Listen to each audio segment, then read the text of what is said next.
I've got a team of 7, 6 women, 1 guy, and that's market leading in kind of the legal sphere. And I'm not someone who would typically find themselves in the legal profession. But that's what led me to set up the Interparliamentary Forum on Emerging Tech.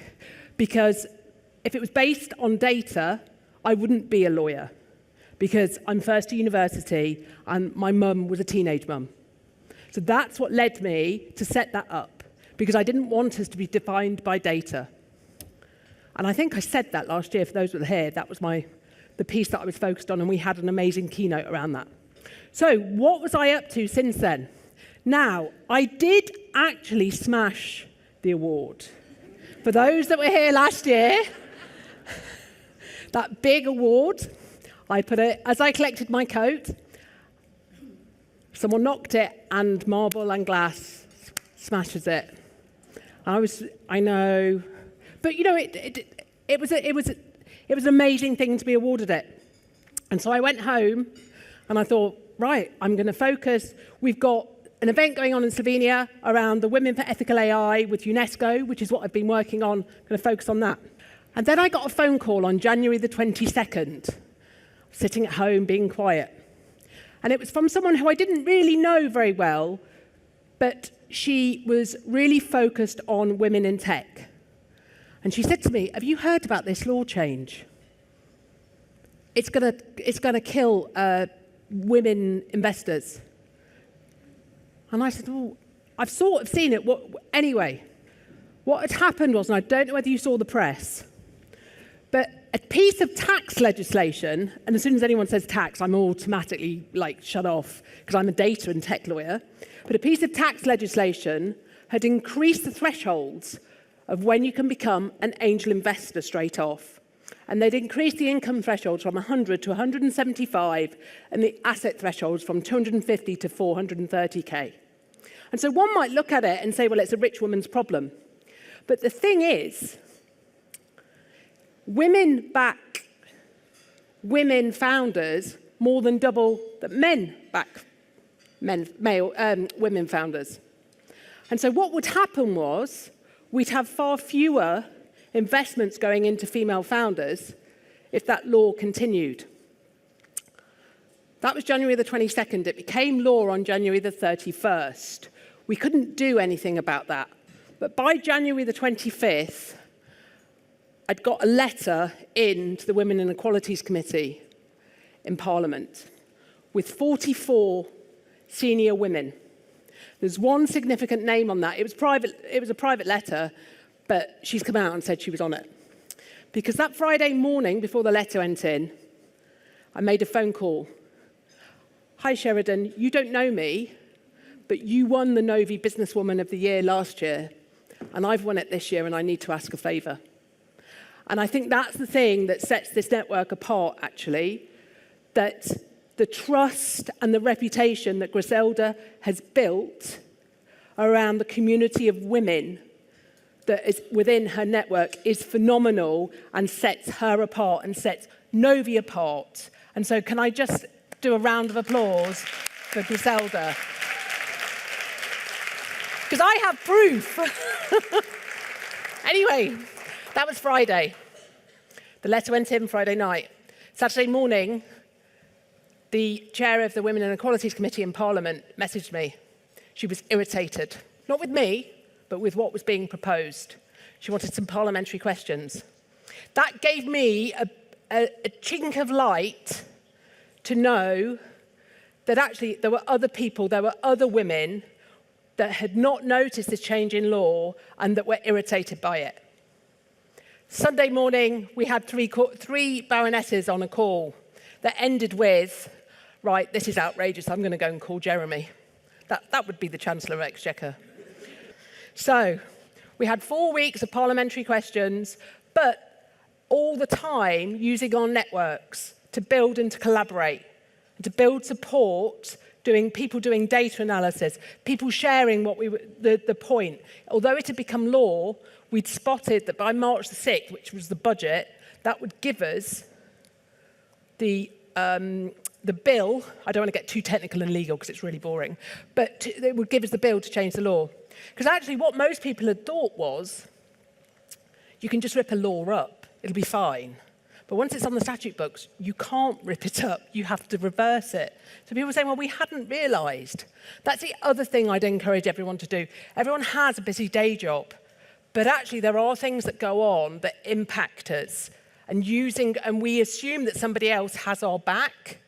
And actually this law this change had been consulted on for 2 years. People couldn't believe that all of a sudden this group emerged.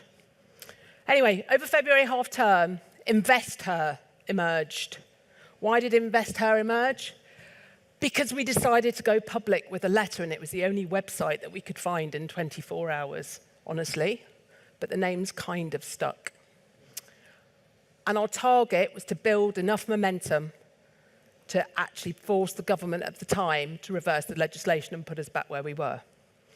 I should add as well that I was doing this pro bono because lawyers often, particularly as a tech lawyer, I struggle to find things where I can actually have an impact using my skills. So I was delighted to be able to do this, use my skills, and actually go and advocate for all of us, because it impacts every woman in business. So Investor is born. There was another lady, Dame Caroline Dinard. She now sits as the chair of the Select Committee for Department for Culture, Media and Sport. She was the MP that went public for us. She was prepared to attach her name to the public letter. And she also then said, book it in, March the 5th. We're going to hand this letter to Jeremy if we don't get the law reversed. We really need women like that are prepared to come out. You know, there are so many women parliamentarians that get problems and abuse for the decisions they make, but actually there were a group of women that were prepared to stand aside for us.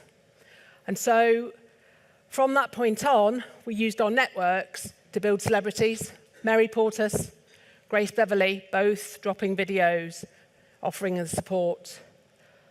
Deborah Meaden, she came in as well. And we use each night, we would say, we need to double the signatures the following day. And so we reached over 3,000 signatures. And the Friday before the budget, we got a call.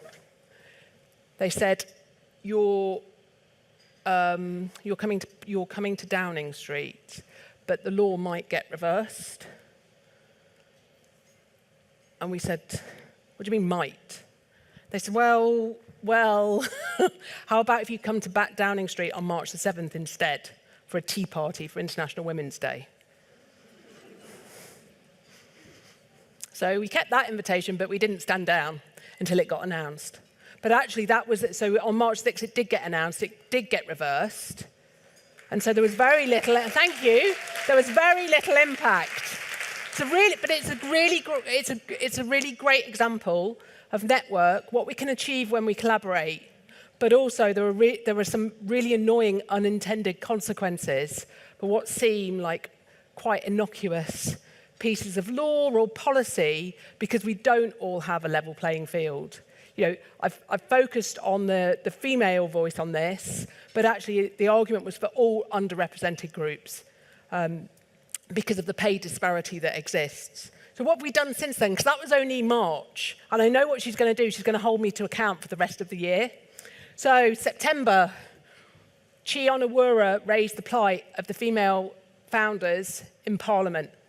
Investor drafted the question for the Department for Science, Innovation and the Minister for Science, Innovation and Technology. So that was a significant moment. First time a minister has acknowledged it on the floor of the House. Why does this matter? It's in Parliament, because it actually shines a light on some of these issues. And now, going forward, we have had a parliamentary reception earlier this week. We had 2 cabinet ministers attend, but what Investor stands for is focusing on the small things instead of the very large statements, because step by step we may bring about incremental change. And that not only that, we may turn around and realise that by a few small steps, we've had quite a big impact. But we want to be able to do that with a solution presented.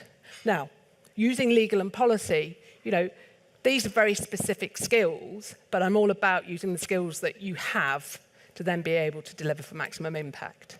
So that's the summary of what I've been up to.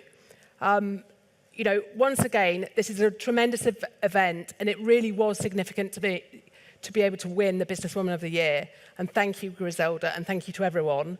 And if you do want to get involved in what I've been up to, then, please stop me. I will be around in the bar afterwards. But have a great day, everyone, and congratulations again. Thank you.